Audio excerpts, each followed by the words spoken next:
Hello viewers, Archie here. I've got a mini playthrough of Civilization 5. This game was only released for 3 days when this was captured, and I make a lot of mistakes, and I'm sure the game will change substantially over the next couple months. So I'm playing as the Greeks. This is a fractal map, standard settings on King difficulty. We get half decay on city-states and 2 good early warring units. I'm going to be showing you the use of the Civil Service Slingshot as well as leveraging city-states and a good early war. I also want to apologize for the vulgarities around the 12-minute mark where I lose and regenerate the map on Chieftain difficulty. Alright, so looking at our starting area here, looks like we've got a lot of grassland. You'll notice that I have both the yield, the tile yield, as well as the icons for resources showing, which you can do by enabling this in the bottom corner.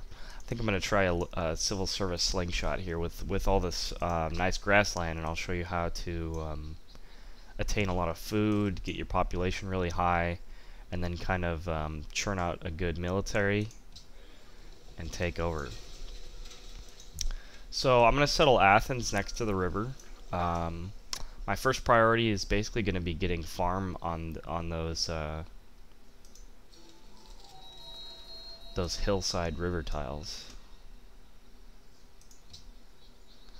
And my first build is actually going to be a scout because I've got the ruins turned on. It's not something I did in Civ 5 past I don't know, like Emperor, because it tends to favor the AI a little bit more. But I went ahead and threw it on there because I think people like that. And we're going to start basically just by going straight up the pottery and writing line. I might take a sidetrack and get and pick up calendar. So it looks like we've got we landed on the ruins and got a map, and it gave us a slight vidi to our first city-state, Budapest, and it looks like there's a barbarian encampment up there, which shouldn't give us too much trouble. So like I said, the game's only been out for 3 days. I've done 2 playthroughs myself. One is Egypt, one is Rome, and so I've got the basics down enough that I can competently play King and video record it. I'm going to be making a lot of mistakes, and I'll probably look back on this video in a couple months and laugh at some of the things I do. But anyway, I highly recommend that you do micromanage your citizen allocation. What happens is the AI tends to prefer food tiles over anything else. And by AI, I mean the automatic. Okay, so we got animal husbandry for free. That's good. We've popped horses there. We've got near Athens there, so that'll be helpful. We can also improve those cows eventually, not right away. So what I'm gonna do is, I think, based on the lay of this land, it looks like I'm on some type of long, stringy, snaky continent. So I'm going to go ahead and just kind of keep exploring this area with the warrior, and then I'm going to send the scout the other direction. Now it's really important that you do good early scouting because you're going to discover city-states, you're going to get those ruins, and you're going to get to meet your opponents and find a good second city site, which we're going to get online here pretty quick. Now, one of the things I've noticed, I actually have tried an Immortal game, is that the AI will expand really fast, much like they did in Civ 4. But I don't necessarily think that the player needs to get a whole bunch of cities out. It used to be that you wanted to get your 6 cities out, and then once you had those, you could just kind of buckle down and try to focus on diplomacy and science. But I think things have changed a little bit. In fact, I know they've changed a little bit. I just don't know how they've changed. Nobody does at this point. Alright. So, I'm seeing 2 city-states here that it doesn't look like I can contact. Eventually I will be able to contact them. If I can get my scout improved with visibility, then I can probably discover them. If that is a second continent. So now we got pottery. We're gonna basically I need to decide if I'm going to take calendar. I think I am, because this worker's not going to get done in time, and I'm gonna need to oh shoot. I think what I'm gonna do is, after this worker's done, I'll probably try to get a settler out before I build the Great Library. So I'm gonna go ahead and get started on calendar first.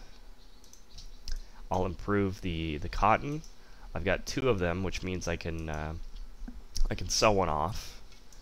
Luxury resources tend to sell for a lot of gold. Gold is really important because we want to bribe the city-states sooner than later. So basically this whole strategy with the Civil Service Slingshot, what it will enable is it'll get our farms on riverside tiles up to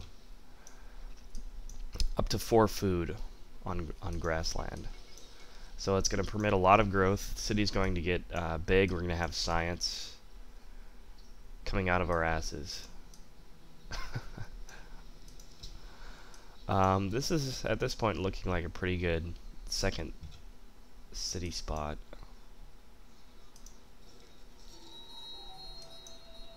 Whoops. That set me back a turn. I make a lot of little mistakes, but I'm also trying to play fast because it's a video playthrough. I don't want it to be really boring for you guys. I tend to do a little bit more micro when I play games my own sweet time.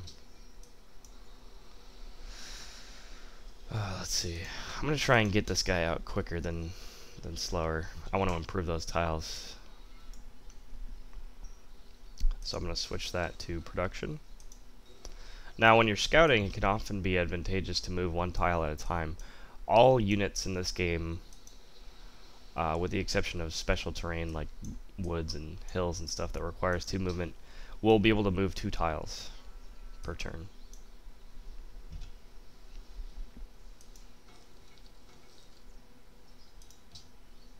Alright, so we got some good early gold. What I'm going to do is bring this warrior around and discover Budapest. By the time I get 250 gold, I want to make sure that I have the capability of investing into a maritime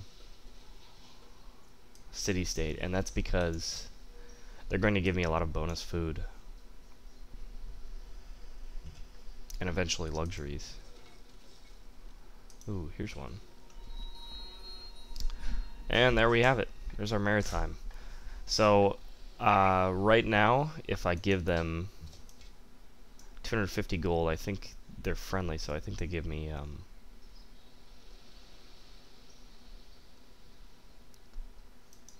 they're gonna give me 40 favor. Let's check it out. Yep. Okay, so at this rate, we're only looking at a couple turns.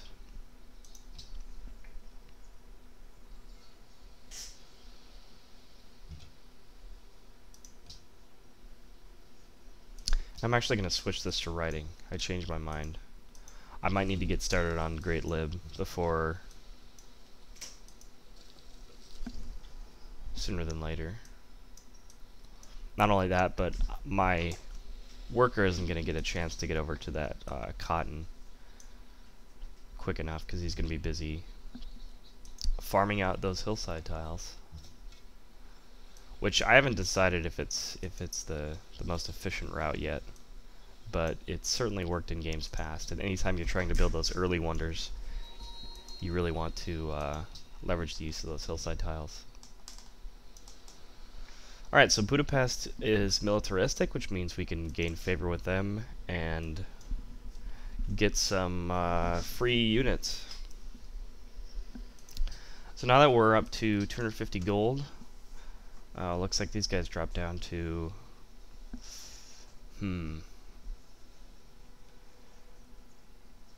well, this would only last me about 8 turns.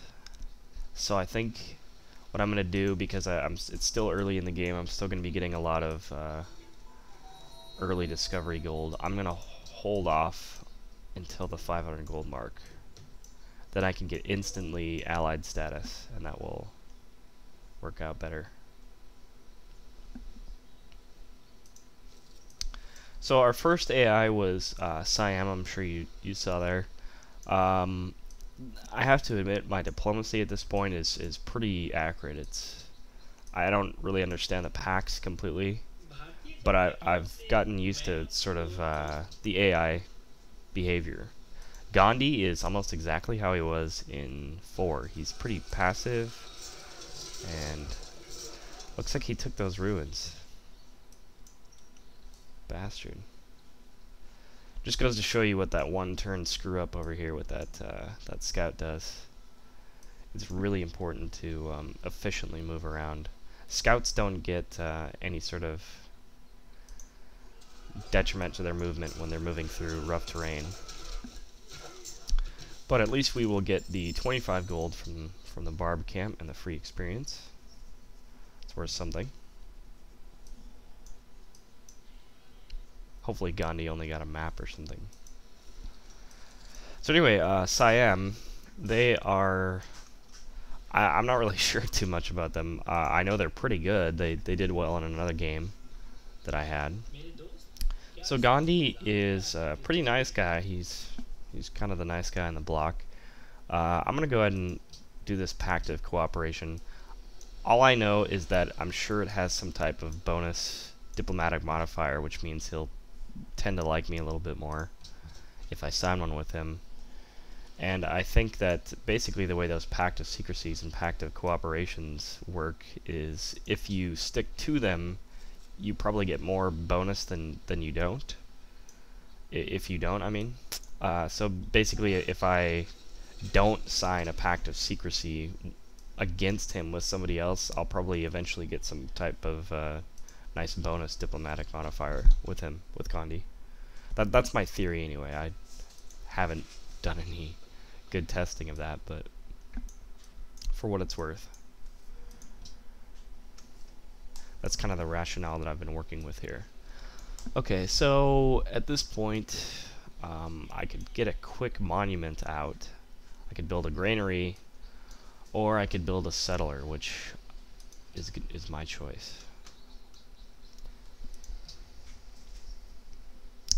And I'm gonna try to get these hillside tiles farmed. They take 6 turns a piece, which means it's gonna take 12 turns before I can get those up and running. Alright, Bucharest is a culture city-state. That's cool. Now we've got kind of all 3 to choose from. And culture city-states, they just donate culture towards getting your social policies.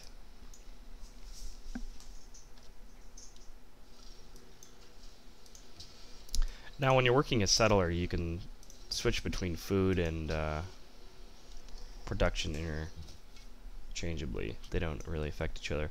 By the way, the whole you're invading our territory thing, if you step into a city-state tile for just 1 turn, they don't get mad at you, which is just a small piece of strategic advice. So some of the other AIs have already improved their luxuries. Big fucking deal.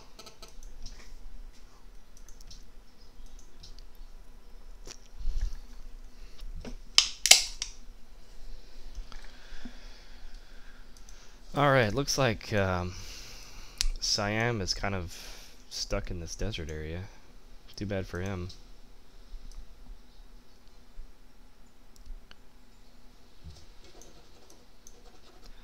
Okay. Now I've got my first social policy. Basically, I tend to use I either use liberty or honor when I go for this slingshot. That's because honor tends to